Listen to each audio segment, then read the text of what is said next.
Hai Sobat Zona kita, pasti banyak dari kalian di usia 20-an awal sampai 30-an yang lagi semangat-semangatnya dan udah mulai mikirin kapan ya punya rumah sendiri. Atau mungkin ada yang udah mulai pusing sama cicilan KPR-nya. Well, hari ini Zona kita bercerita bakal bahas 5 kebohongan terbesar soal KPR yang selama ini kita percaya mentah-mentah. Jujur, setelah nonton ini, mungkin kamu akan mikir 2 kali atau bahkan 3 kali sebelum tanda tangan akad KPR. Karena ini bukan cuman soal duit, tapi soal kebebasan hidupmu. Siap buat terkejut? Simak sampai kelar video ini ya.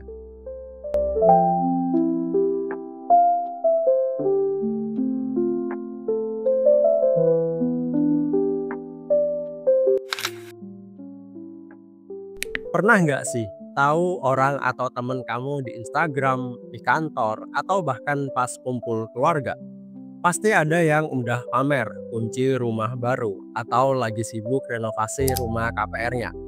Memang brosur KPR itu jagonya bikin kita ngiler.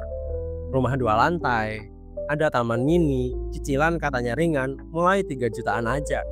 Di Indonesia, rumah itu bukan cuma tempat berteduh, tapi jadi simbol status sosial. Umur 28 belum punya rumah, kapan nikah? Udah punya rumah belum? Umur 30 belum punya aset, nanti gimana kalau tua? Tekanan dari mana-mana. Dari calon mertua, dari tetangga, sampai dari diri sendiri. Akhirnya banyak dari kita yang nekat ambil KPR, padahal kondisi finansial masih pas-pasan atau bahkan ngepas banget. Ujung-ujungnya apa? Kita masuk ke dalam perangkap miskin gaya baru. Dari luar, wah mapan banget. Punya rumah permanen, mobil cicilan, update story cafe tiap weekend, tapi di dalamnya dompet kering kerontang. Energi terkuras habis cuma buat bayar cicilan. Tidur nggak nyenyak, makan jadi mikir 2 kali, dan yang paling bahaya, kita nggak bisa ngaku miskin karena rumah kita udah jadi standar sukses di mata orang lain. Ini kemiskinan yang nggak terlihat, makanya susah banget diobati. Pernah nggak sih ngerasa harga rumah di brosur itu kok gila banget naiknya? Padahal di daerah lain kayaknya nggak segitu-segitu amat. Nah, kalian harus tahu ada yang namanya kong kali kong atau markup harga antara developer properti dengan bank. Gini loh mekanismenya. Developer menaikkan harga rumah jauh di atas nilai realnya. Misalnya harga aslinya 300 juta. Dia bakal bilang seharga 500 juta. Bank tahu atau enggak? Tentu tahu. Tapi bank malah happy. Kenapa? Karena kalau harga naik, jumlah pinjaman yang kamu ajukan ke bank itu juga pasti naik kan. Otomatis, bunga yang mereka kenakan ke kamu juga jauh lebih besar. Tentu ini adalah win-win solution buat developer dan bank. Dan loss-loss solution buat kamu. Yang seharusnya jadi benteng pertahanan kamu yaitu penilaian harga atau apresial oleh bank. Seringkali malah jadi partner in crime buat developer. Mereka punya simbiosis mutualisme yang sangat kuat. Jadi akhirnya kamu ini bayar apa? Bayar biaya pertemanan akrab mereka. Kamu bayar untuk markup harga yang nggak realistis cuy. Awalnya bank akan kasih promo bunga fix yang rendah. Biasanya 2-5 tahun pertama. Kamu bayar cicilan terasa ringan, hidup adem ayem, bisa nabung buat liburan, bisa nyicil mobil juga. Seneng banget kan? Wah, KPR ternyata nggak semengerikan itu pikirmu. Banyak dari kita yang terlena di fase ini. Langsung tanda tangan perjanjian tanpa benar-benar memahami resiko apa yang menanti setelah masa promo itu habis. Tiba-tiba setelah masa promo bunga fix selesai, bank akan melancarkan jurus pemungkasnya. Ini yang bisa kita sebut floating.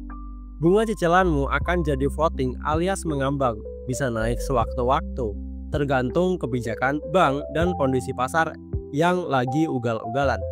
Cicilan yang tadinya hanya 3 juta sebulan bisa tiba-tiba jadi 5 juta atau bahkan 7 juta. Anggaran bulananmu langsung ambyar. Mau nggak mau harus dipaksa nombok. Belum lagi ada biaya siluman yang muncul seperti biaya provisi, apresial, asuransi, notaris, sampai denda keterlambatan. Jumlahnya bisa jutaan, puluhan juta, dan itu di luar cicilan pokokmu. Tentu ini jangan sampai kejadian dan bikin kamu zonk di tengah jalan nantinya. Memang sih, secara nilai properti itu cenderung naik tiap tahunnya. Tapi untuk rumah KPR ceritanya agak beda. Rumah KPR itu adalah aset yang merepotkan dan tidak liquid. Apa sih yang dimaksud tidak liquid? Artinya susah dicairkan menjadi uang tunai dalam waktu cepat kalau kamu butuh dana darurat. Selama cicilanmu belum lunas, status rumah itu sebenarnya bukan sepenuhnya milik kamu. Dia masih jadi jaminan bank. Kalau kamu tiba-tiba butuh dana darurat yang besar, misalnya sakit parah, kecelakaan, atau yang paling sering terjadi yaitu di PHK, rumah KPR-mu ini nggak bisa langsung menolongmu. Mau jual, prosesnya panjang, rumit, butuh waktu berbulan-bulan, dan hasilnya belum tentu sesuai harapan. Dan risiko paling ngeri adalah gagal bayar. Kalau ini terjadi, bank punya hak menyita rumahmu. Rumah akan dilelang dengan harga miring, dan seringkali hasil lelangnya nggak cukup untuk menutupi semua kewajiban kamu ke bank. Kamu kehilangan rumah, namamu masuk dalam daftar hitam BI checking, dan parahnya kamu masih punya sisa utang. Wah, ini bakal jadi double song sih.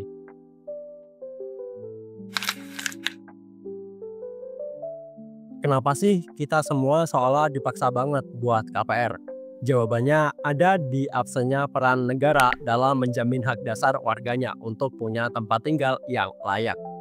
Ketiadaan regulasi yang memadai bikin pasar properti jadi hukum rimba. Dan rumah akhirnya cuman jadi komoditas investasi, bukan kebutuhan dasar. Di tengah kekosongan peran ini, KPR seolah muncul sebagai perahu penyelamat atau solusi instan dari bank dan developer. Tapi jujur aja, ini adalah jalan yang memang dirancang untuk keuntungan mereka. Setelah tanda tangan akad KPR, kamu secara tidak sadar berubah jadi mesin cicilan selama 15, 20, atau bahkan 30 tahun. Hidup kamu terkunci. Kamu nggak punya ruang untuk gagal, nggak boleh sakit, nggak boleh kena PHK, nggak boleh punya ide gila buat resign dan healing setahun mungkin. Karena cicilan menunggu. Harga termahal dari KPR itu bukan cuman bunganya, tapi kehilangan kebebasan memilih dalam hidup kamu. Apakah itu sebadan? Tentu kamu sendiri yang bisa putuskan. Punya rumah impian itu memang wajar dan sangat bisa dicapai. Tapi jangan sampai impian itu berubah jadi mimpi buruk finansial yang mengunci kebebasan dan kebahagiaan kamu. Pahami betul seluk-beluknya. Hitung dengan sangat cermat, dan jangan mudah termakan janji manis atau tekanan sosial. BTW, sekian dulu ya bahasan dari zona kita bercerita kali ini. Jangan lupa like video ini kalau kamu merasa video ini bermanfaat. Share ke teman-temanmu yang lagi galau mau KPR. Dan jangan lupa subscribe zona kita ya, supaya nggak ketinggalan tips finansial penting lainnya. Tinggalkan komentar di bawah. Pengalaman KPR kalian gimana? Atau kalian punya strategi lain? Kita diskusi yuk. Sampai jumpa di video selanjutnya. Terima kasih.